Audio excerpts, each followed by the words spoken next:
Hello दोस्तों अहिले बिहानको 7:30 हुँदैछ र अहिले म भाइलाई उसको कलेज पुगाउन गइरहेको छु। उसको कलेज चाहिँ हाम्रो घरबाट धेरै टाढा छ हैन, र त्यही सन्दर्भमा यसो गाडीको पर्फर्मेन्स के कस्तो छ भनेर पनि बुझौँ भनेर भाइसँगै निस्केको छु।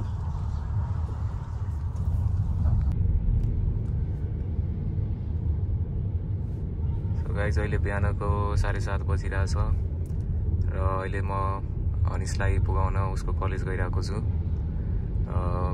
हाम्रो घरबाट अनिसको कलेज अराउन्ड 20 किलोमिटर टाढा छ, 14 किलोमिटर लगभग टाढा छ। अब हाम्रो घरबाट चाहिँ दुईटा बाटोबाट जान मिल्छ। एउटा चाहिँ यो कुपनडोल हुँदै अनि कहाँ निस्किन्छ यो पहिला कुपनडोल जाने, कुपनडोलबाट उता निस्किन्छ अनामनगर, माइतीघर जाने, माइतीघरबाट अनामनगर हुँदै कालो पुलहरू त्यो वाला बाटो। यो चाहिँ खोला छेउको बाटो हो। यसमा अलिकति जाम चाहिँ हुँदैन, तर बिहान बिहान त्यो बाटो पनि राम्रो छ, यो मेन हाइवेवाला हैन। त्यो पनि ज्यादा हुन्छ, यो पनि ज्यादा हुन्छ, त्यसमा अलिक फोहोर हुन्छ, धुलो धेरै। त्यहाँ अलिकति त्यो अहिले कन्स्ट्रक्सनको कारणले गर्दा बाटो अलि बिग्रेको पनि छ, ग्वार्कोमा जामको पनि समस्या छ। तर यो बाटो चाहिँ अलि राम्रो पनि छ हैन। यो भित्रको बाटो चाहिँ कुपनडोलवाला बाटो चाहिँ। अनि हाम्रो गाडी पनि अहिले 17,000 किलोमिटर लगभग कुदिसक्यो र कस्तो पर्फर्मेन्स छ यसो भाइलाई सोधौँ, किनभने उसले सिन्स 2 महिनादेखि उसैले चलाइरहेको छ हैन। कस्तो छ त पर्फर्मेन्स? मैले 6-7 हजार किलोमिटर चलाइसकेँ। अनि 6-7 हजार किलोमिटर चलाउँदाखेरि तेरो हिसाबले कस्तो छ त गाडीको पर्फर्मेन्स अनि रेन्ज कतिको दिइरहेछ? अब यदि बिहान यस्तो मर्निङ आवरमा र एकदम राति हिँड्ने हो भने अनि एसीहरू त्यति धेरै चल्दैन यो टाइममा। त्यस्तो टाइममा चाहिँ गाडीले दिन्छ रेन्ज 430 तिर जति दिन्छ, 430, 440 सम्म पनि निकालेको छु। तर अब यदि दिउँसो चलाउँछ, जाममा धेरै चलाउँछ, एसी चल्छ धेरै जसो भनेपछि 330, 350 सम्म चाहिँ दिन्छ। मेन के अरे जाममा 350 जति चाहिँ दिइरहेको हुन्छ युजुअली। जाममा अब त्यो ब्याट्री कन्जम्सन पनि भइरहेको हुन्छ नि त। गाडीमा एसी चलिरहेको छ, यतिकै बसिरहेको छ, अनि त्यसपछि यहाँ पनि हेर्नु अहिले जिरोमा छ नि, त्यहाँ यो जिरोमा छ। अनि त्यसपछि यो अनि यदि एसी चलायो भए यो 1 मा चलिरहेको 0 वाटमा चलिरहेछ मेन ब्याट्री। अब यतिकै राख्दाखेरि एसी चलेन यो बिहानको टाइममा। रात यदि अलि के भन्छ अरे इभिनिङ आवर्स अथवा यो पिक टाइममा नुनहरूमा चलायो भने यो के भन्छ, यो जस एसी चलेको कारण 1-2 मा फ्लक्चुएट भइरहन्छ, खाइरहन्छ पावर। अहिले खाँदैन, पर्फर्मेन्स त ठिकै छ जहाँ पनि जान्छ। त्यही चिप्लो बाटोमा चाहिँ अलिक ऊ हुन्छ, स्किड हुन्छ। मेन यसको टायरको इस्यु चाहिँ छ हैन। हाम्रो चाहिँ अब 2024 मोडल भएको कारणले गर्दा यसमा धेरै टायरमा इस्यु आएको थियो। अहिले नयाँ मोडलमा चाहिँ त्यस्तो खासै प्रब्लम त देखेको छैन हैन। त्यो पनि हो। तर जस यो हरेक इभी गाडीमा यो फ्रन्ट व्हिल ड्राइभमा चाहिँ हुन्छ, त्यो कालोमा इनकेस स्लिपरी बाटो छ भनेपछि जस्तै माटोहरू छ भने चाहिँ अलि स्किड खान्छ। मैले पनि लगभग 6-7 हजार किलोमिटर त मैले नि चलाएँ। मैले चाहिँ प्राय हाइवेमा पनि चलाएको छु, प्लस जनकपुर पनि 2-3 ट्रिप मैले आफैले लगेको छु, हेटौडा हुँदै पनि गएको छु। त्यो हिसाबले कम्फोर्ट, गाडीको कम्फोर्ट चाहिँ एकदम राम्रो छ। सस्पेन्सन चाहिँ राम्रो छ यो गाडीको। तर एउटा त्यही हो इस्यु चाहिँ, अब अफरोडको लागि यो गाडी बनेको छैन हैन। अलि अफरोडमा चाहिँ यो स्किड हान्छ यसको टायर चाहिँ मजाले। बाँकी ओभरअल कम्फोर्टमा चाहिँ राम्रै छ, गाडीले राम्रै पर्फर्मेन्स दिइरहेछ। एन्जाइटी अहिलेसम्म हामीलाई केही भएको छैन गाडीको हैन। रेन्ज एन्जाइटीहरू पनि त्यस्तो खासै हामीलाई भएको छैन अहिलेसम्म। जनकपुर जाँदा त 220 किलोमिटर जति डिस्टेन्स पर्छ सिन्धुलीको बाटो। स्टिल त्यो हामीले 40-45% रिमेनिङ हुँदैखेरि पुगिहाल्छ, 50%मा पुगिहाल्छ। अनि फेरि हामी जनकपुरमा पनि आफ्नै घरमै चार्ज गर्छौँ। अनि रातभरि छोडिदियो भने अराउन्ड 20-25 किलोमिटर 20-25% कभर अप भइहाल्छ। अनि त्यति हामीलाई चाहिँ इनफै हुन्छ, किनभने प्लेन रोड छ त्यहाँ झन् हामीलाई राम्रै दिन्छ रेन्ज पनि हैन। त्यहाँ त रेन्ज राम्रै हो। अहिले हामी कहाँ पुग्यो यो कुन ठाउँ अनमनगरको जानुपर्छ। ए यो अनमनगर सरी ऊ भनेको छु कि अनमनगर होइन यो के पो भन्छ माइतीघर माइतीघरबाट राइट लिएको यो ठाउँलाई चाहिँ के भन्छ बिर्सेँ मैले। त्यो कोर्टको साइडको बाटो हो होइन मेन ल कोर्टको साइडको बाटोबाट कुदै गएको। अनि अहिलेसम्म लगभग हाम्रो यो 1.5 वर्ष भइसक्यो यो गाडी कुदाएको। अहिलेसम्म त्यस्तो एन्जाइटी होइन सस्पेन्सनमा एन्जाइटी चाहिँ एकचोटि भएको थियो फर्स्ट टाइम जङ्गपुर जाँदाखेरि त्यहाँबाट फर्किँदाखेरि भएको थियो त्यसपछि त भएको छैन। त्यो बेला चाहिँ के भएको थियो र रेन्ज एन्जाइटी हुनलाई? त्यो बेला त्यही घरबाट उता जङ्गपुरबाट हिँड्दाखेरि 80%मा हिँडेको थियो 80%बाट हिँड्यो अनि त्यसपछि गाडीमा पनि 80% कति 85 त्यस्तैमा हिँडेको थियो 100मा हिँडेको थिएन। त्यो चामल केहरू गाडी पुरै प्याक भएर 4-5 जना 5-6 जना नै आएको थियो गाडीमा प्लस सामानहरू फुल लोडेड नै थियो। फुल लोडेड विथ त्यो कति क्विन्टलको चामलहरू सब लिएर आएको थियो गाउँबाट तरकारीहरू पनि। अनि त्यो गरेर धुलिखेलसम्म पुग्दाखेरि 11% जति चाहिँ भइसकेको थियो। अब धुलिखेलबाट घर पुग्दैन भन्ने जस्तो भएको थियो तर धुलिखेलबाट ओह्रालो बाटो भएको कारणले त्यो 11%मै हामीले एडिसनल 25 किलोमिटर पनि कभर गर्यौँ। सो एउटा इभीको फाइदा चाहिँ के छ भने ओह्रालोमा राम्रै रेन्ज दिन्छ होइन।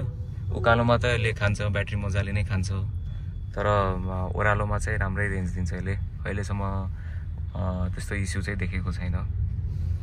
अनि अहिलेसम्म ब्याट्रीमा पनि त्यस्तो इस्यु आएको छैन होइन हामीलाई। मेजर इस्यु जसको लागि सर्भिसिङ चाहिँ अब ब्याट्री 20% छ अनि 81 0मा झर्ने यस्तो चाहिँ कहिले पनि भएको छैन।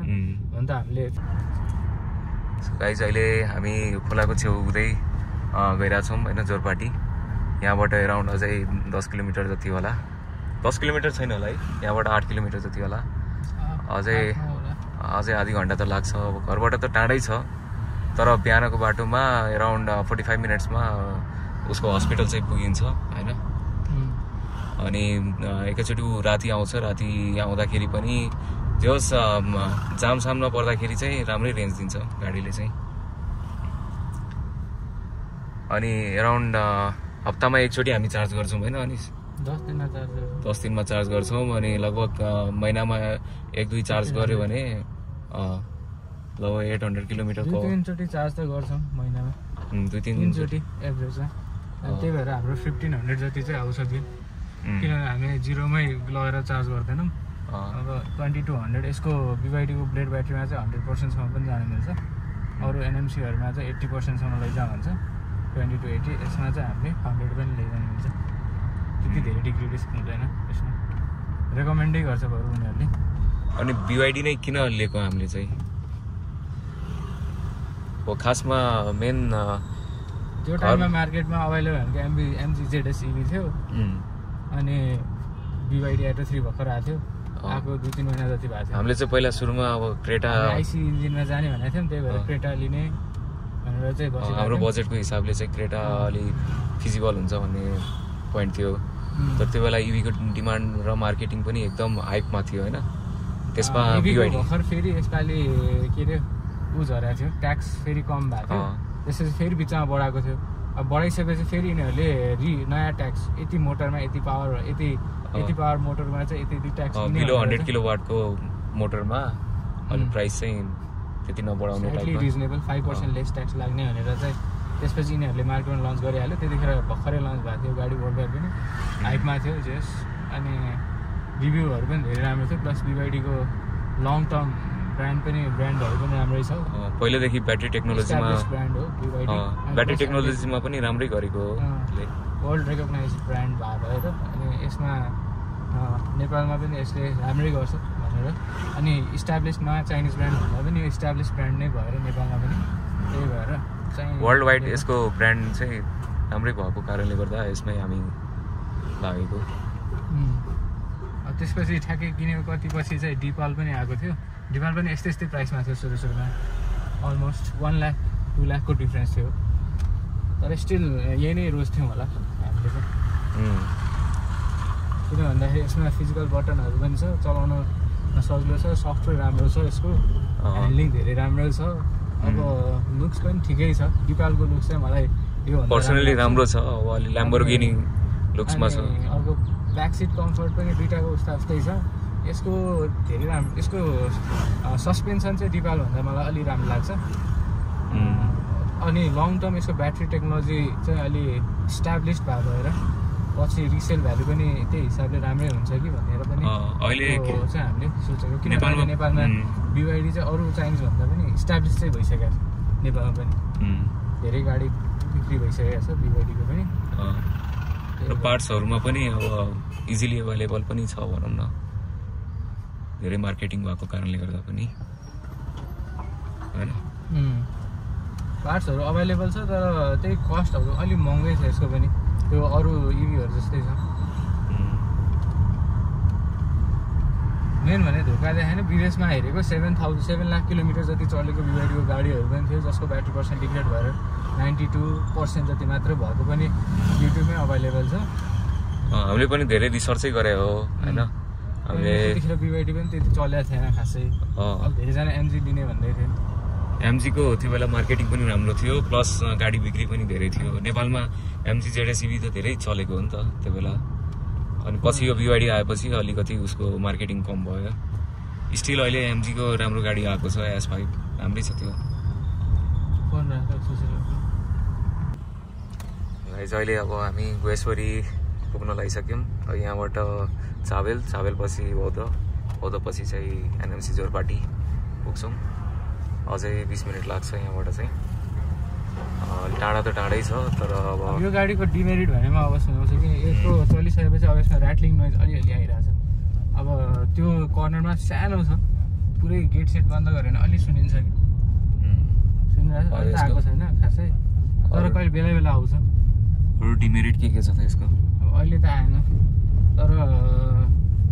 तर खै कहिले काहीँ आइरहेको थियो, सानो उक्कडुड आवाज आइरहेछ त्यो ड्यासबोर्डबाट।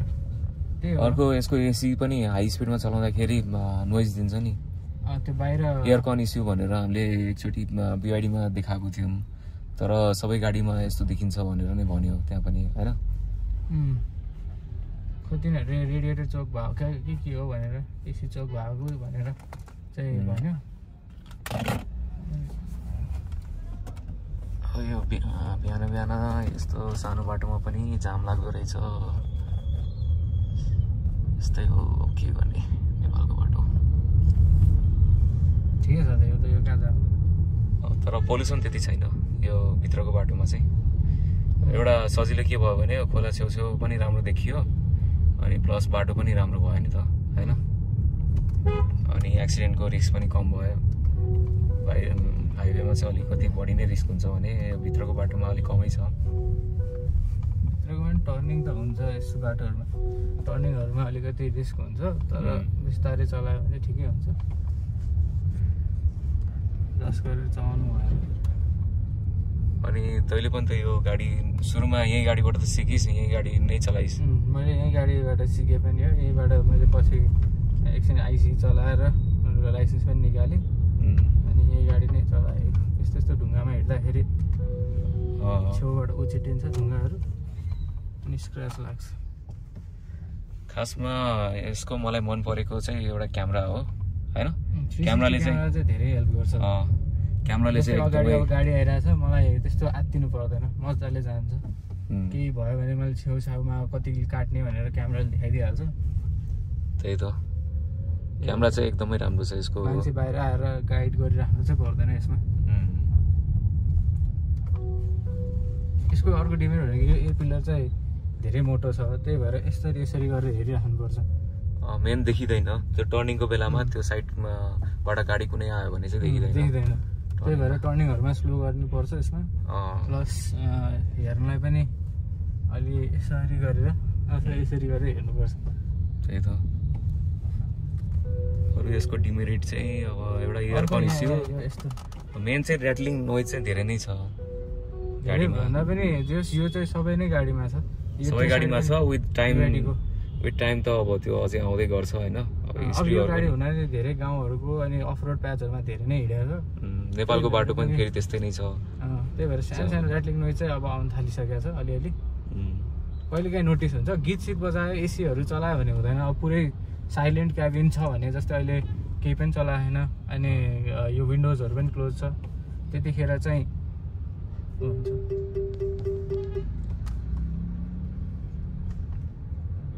अहिले हामी चावेल पुगिसक्यौँ है अब चावेल पुगिसक्यो 7:44 यहाँबाट चाहिँ अब राइट लिन्छौँ हामी बौद्धको लागि जान्छौँ त्यहाँ बौद्धबाट एराउन्ड कति 10 मिनट्समा उसलाई म छोडिदिन्छु उसको कलेज त्यसपछि म आफ्नो घरतिर लाग्छु खासमा यसको क्यामेरा चाहिँ मलाई पनि एकदम राम्रो लाग्यो मैले पनि क्यामेराबाटै पहिला सिकेको यो गाडी चाहिँ अब हामीले भने नै हो हाम्रो घरमा एउटा पनि गाडी थिएन र कसैलाई चलाउन पनि आउँदैन थियो र यो गाडीले चाहिँ हामीलाई धेरै नै हेल्प गर्यो बिकज अफ इट्स क्यामेरा यसको भोइस कमान्ड पनि युजफुलै छ भोइस कमान्ड पनि एकदम फङ्सनिङ छ एक्युरेट पनि छ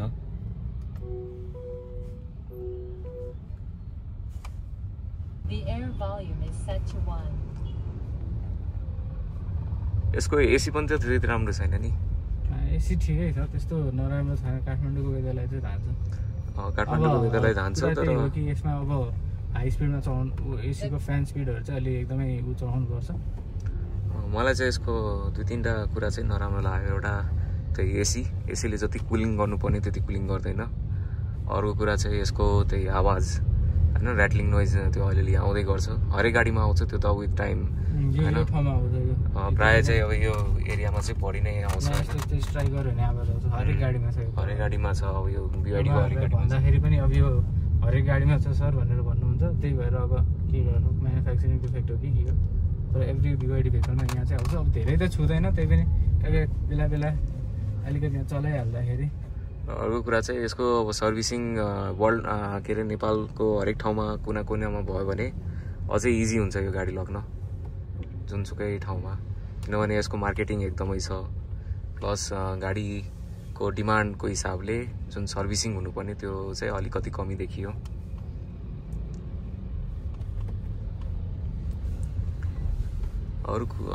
अरू ओभरअल चाहिँ गाडी राम्रै छ अहिलेसम्म हामीलाई त्यस्तो दुःख चाहिँ दिएको छैन गाडीले होइन सर्भिसिङमा पनि त त्यस्तो बढी कस्ट नै लागेको चाहिँ भएको छैन होइन अनिस ओभरअल सर्भिसमा पनि हामीलाई राम्रै भएको छ अहिलेसम्म खासमा यो गाडी अब अफ रोडको लागि बने होइन मेन स्मुथ रोड त्यसकै लागि बने हो नजिकै अब हामी बौद्धतिर पुग्न लागिसक्यौँ गाइज यहाँबाट अब अलि 5 मिनटमा पुगिन्छ अब जोरपाटी एनएमसी जोरपाटी